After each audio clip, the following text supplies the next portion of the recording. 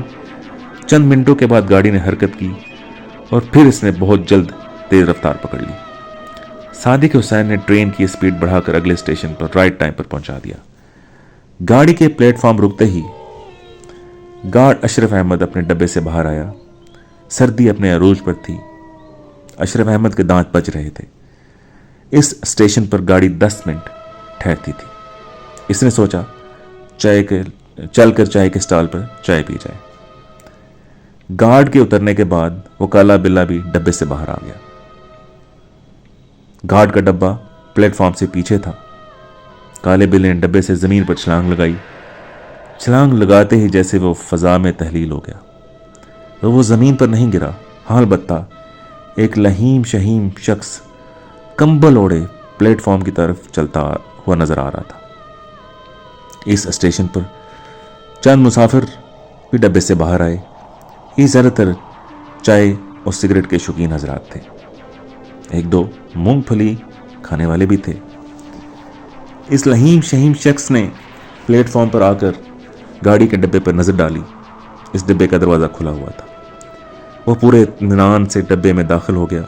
وہ ایک مناسب جگہ دے کر فرش پر بیٹھ گیا۔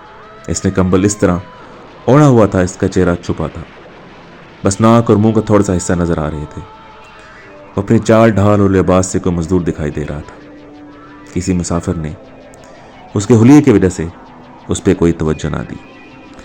معزز سامعین، یہ کہانی کا پہلا حصہ تھا اور انشاءاللہ کل میں اس کہانی کا دوسرا، تیسرا اور چوتھا حصہ آپ کی خدمت میں پیش کروں گا۔ اگر آج کی کہانی آپ کو پسند آئی ہو تو برائے مہربانی اپنی رائے کا کمنٹ باکس میں اظہار ضرور کیجیے گا۔ اپنی دعا میں یاد رکھیے گا۔ اللہ آپ سب کو خوش رکھے۔ فی امان اللہ۔ اللہ حافظ۔